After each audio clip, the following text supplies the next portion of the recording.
You would have thought my lowest point was going to be when I lost my hair. Living in an apartment in New York City, it actually wasn't. It was actually the beginning stages when I was dating Devon. I had 2 drinks the night before. I remember very clearly because it should have been a great night. We were at a Sting concert at a home. And I'm like, yeah, let me just pound this wine. And I realized like, oh man, I don't drink normal. It was only 2 drinks. And the next day, I was going to an Eagles game with my dad, December 13th, 2015.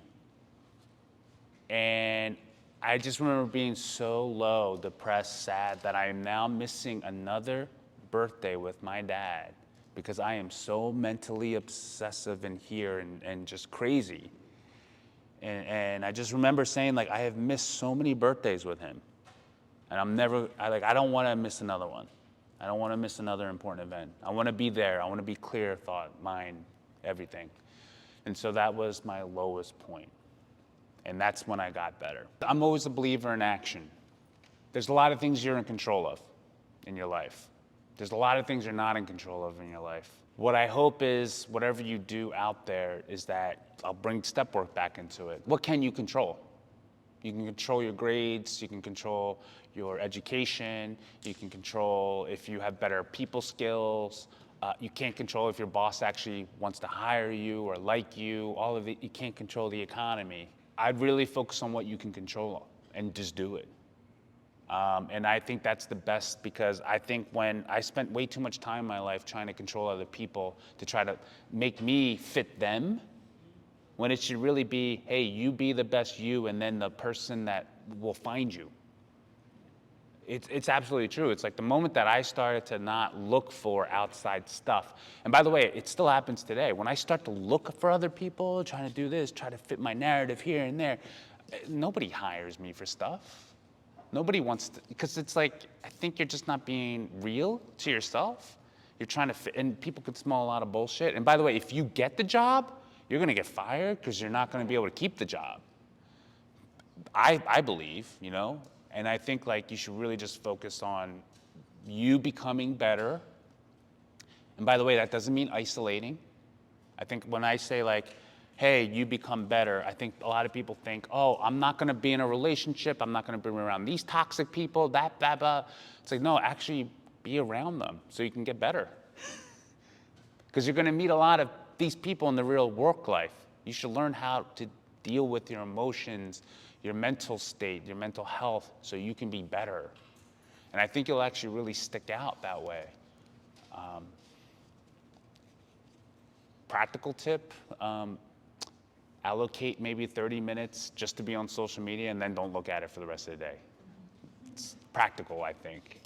And don't do it first thing in the morning because I think you're freshest first thing in the morning. Do it towards the evening where you can just mindlessly just do whatever. That's what I've learned in my life. If something's really important in the morning, I do not let social media run my day. Won't even look at it. Don't even look at my text messages because I want to do my most important thing first. College student, 3 words. Feel a little out of touch. Young, malleable, 3rd one.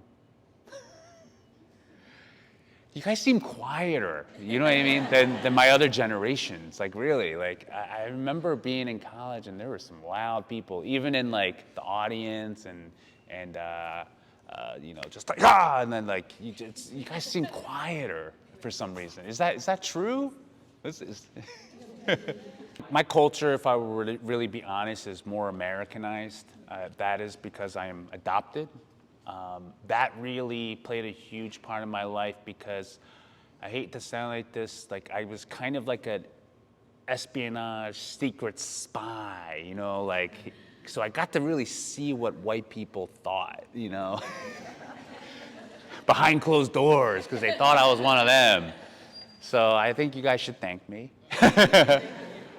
You are right, most of you, about perceptions. There is a sense of ease and kind of just like what I was saying before, just be your best self and, you know, I don't see race. I think that's a little form of ignorance too. Obviously we do see race and unconsciously race does play a big part in all our lives. And I got to see that only when I started to get into Asian culture Korean culture, Chinese, Buddhism, all these things. And I had like a 10-year fast forward course in all of it, you know? And I get to see both worlds, which I love. I like to say that I kind of like to bridge the two because obviously, because I'm Americanized, 12 steps and like recovery was there. It's just that there was a stigma still around it. So it was always there. For Asian culture, I don't think it was an option. You know, it's not there. So now it's starting to change. So I do like that. And that's why I'm saying like I'm growing in my own life and experience through that too, because now I'm getting more into Asian identity and Asian culture, what it's like to be Korean, all of that, and Filipino even, because weird thing, I'm getting a lot more Filipino work. It's cool to see the cultures and how they view mental health. And it's growing. It really is growing in the AAPI community. And it's not growing in the sense like it's cool, if that makes sense, you know? It's growing because like we always needed this help and now we're not ashamed to seek it. So I think when statistics might be skewed a little bit, you can correct me if I'm wrong, doctor, but it seems like people are like, oh, there's more mental health. Why? Is it because it's like, actually, I think it was always there for the AAPI community. Now we're just getting help. I think I would have done this differently, knowing more about mental health. Is that I remember when I was telling my parents I was sober. One of them, and it's not even actually blood related, it's a step relative, didn't like it. They thought I was forcing it down their throat. Let me give you an example. Have you ever met somebody who's just getting in shape for the first time in their lives and they become a vegan CrossFitter? They can't shut up about being vegan and they can't shut up about CrossFit and you have to do this. There's no other way. That was me when when I first was getting sober, seeking mental health. I probably would have just kept it cool a little bit more. Just would have said, I just want you to know I'm sober now, and that's all. I'm not drinking anymore. But I do say, though, the weird part about that question is, though, I don't think I'd be here if I wasn't the way I was, because I was obsessed about it. I was like, no, why aren't people talking about this more? I want my parents to know. I want my stepdad to know. His whole family's dying of alcoholism. You know, like, I want people to know. It's a hard question because I don't think I'd be here. See, Gen Z's quieter. I don't get it. Demure, that's the word. Obviously, the partnership with TBH. We're working on a bunch of great stuff that we hope to be able to share with you. Stay tuned with that. Other things that, if you guys are available at some point, my first like theatrical movie release here. It's a Filipino movie. Yeah. So it's called Hello, Love Again, and it's oh, you know it? Yeah. So it's the sequel of it, and I'll be playing a major role in it. So hopefully, thank you. Yes. Can you repeat the name of the title? Oh, the title of the movie is called Hello, Love Again. Okay. Yes. It's very PG, so you can take your kids there if you wanted to. The 12-step program is really at the pace of whoever's putting you through or teaching you through the 12 steps. They call it a sponsor. And the reason why I picked my sponsor is because he went through it and he was actually quite the opposite of what I look for in a person, as in like, he didn't have all the flashy things, but he had the message I wanted to hear from his own life. He put me through it over a whole year. In the big book, though, they used to put alcoholics through in a whole weekend. So it really depends how much of a mess you are coming into it. Apparently, he didn't think I was that much of a mess, I guess. He just thought I had relationship problems, most likely. But he put me through it slowly. And so it can be slow, it can be fast. It really depends where somebody is and meeting at the recovery point. When you're slipping, which by the way, like I did want to share this part about any type of mental health recovery program. Like, I, I'm sure everybody's here tried like many diets before, right? Like carb, no carb diet, all that stuff.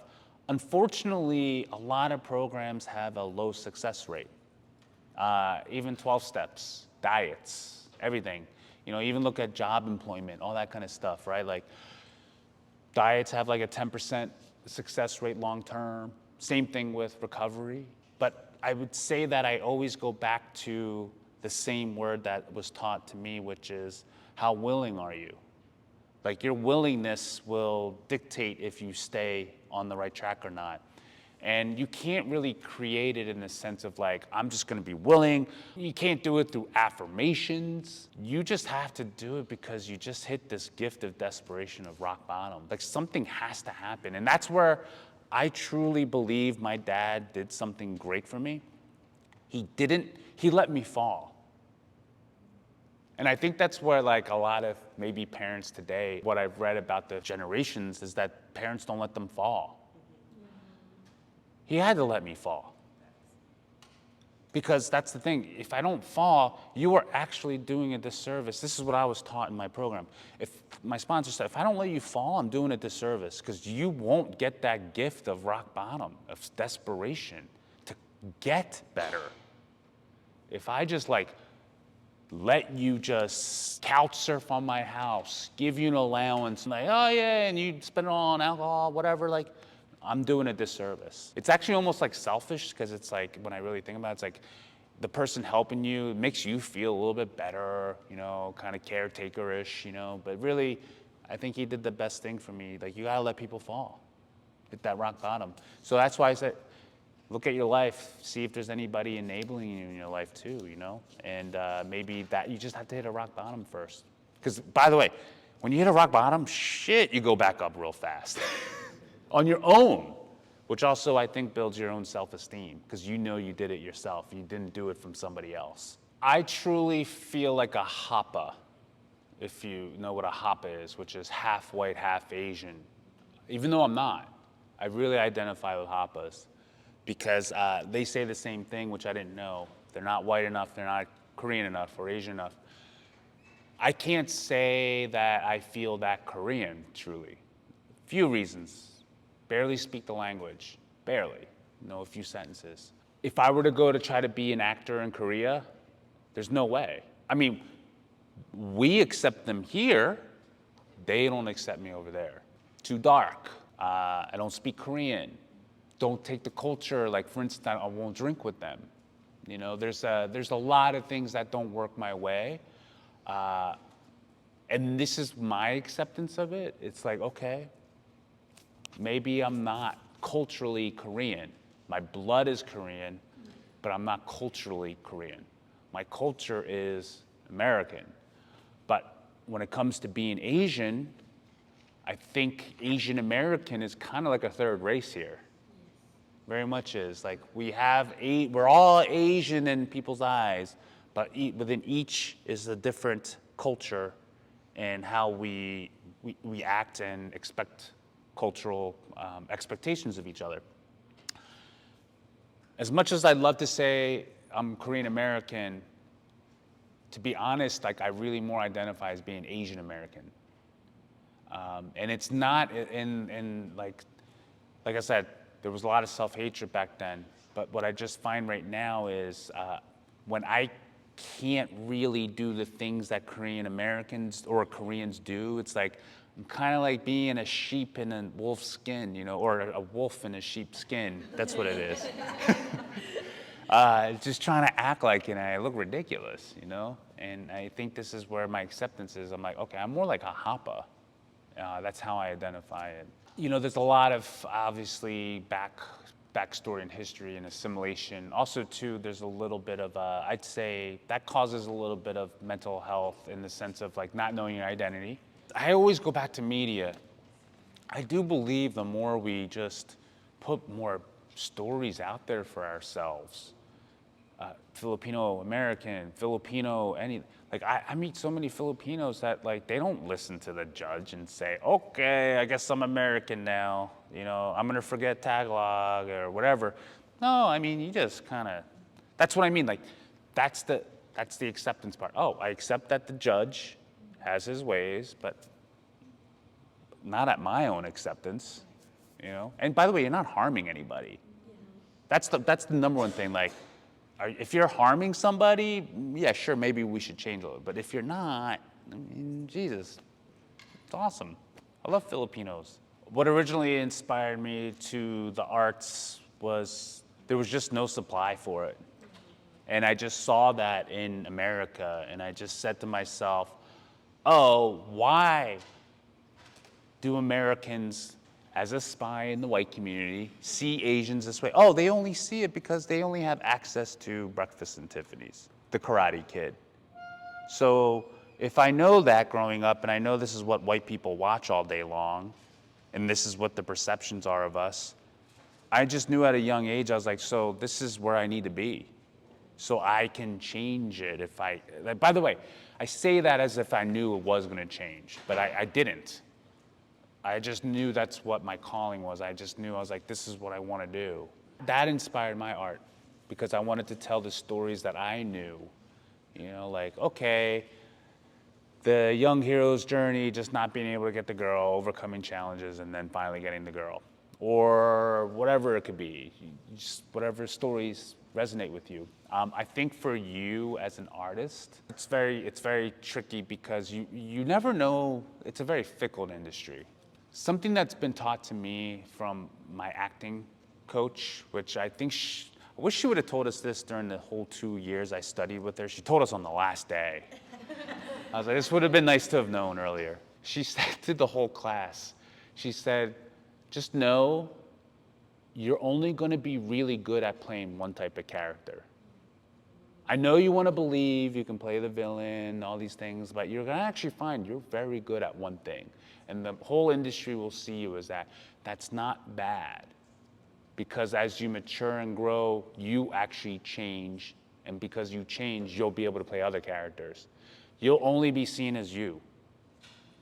Like I know we like to think like, oh, well, I can play anything. And she was saying like, find who you are, which is why I think being here about mental health is so great because you get to find out who you really are. Like before I was like sober and doing all this, I didn't know who I was. I was told I'd play a great vampire because I was dead inside. And it's true. I look at who I was back then. I mean, Devon can even tell you. She's like, you're very different. Like, she's like, I didn't know you talk this much. And so you'll find who you are. You'll grow and be different. And she also said that accept it, be okay with it.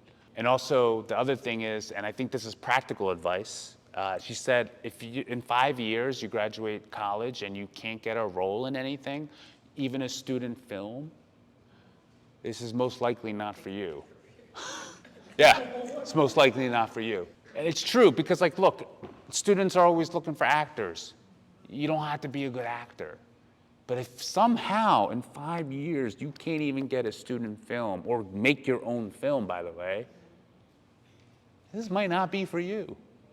And then in 5 years after that, if you see progress, if you're still doing student films and you haven't moved on, this might not be for you. It's a lot of hard love, but it's true though. Like I really do believe though, it's like you gotta really look at yourself. And that, like I said, that's the hardest part of anything is looking at yourself really and seeing if you've made progress and if really this is for you. But nobody's gonna be able to tell that for you. Right. Only you can. Thank you again for being our speaker. And yeah, we got gifts for you.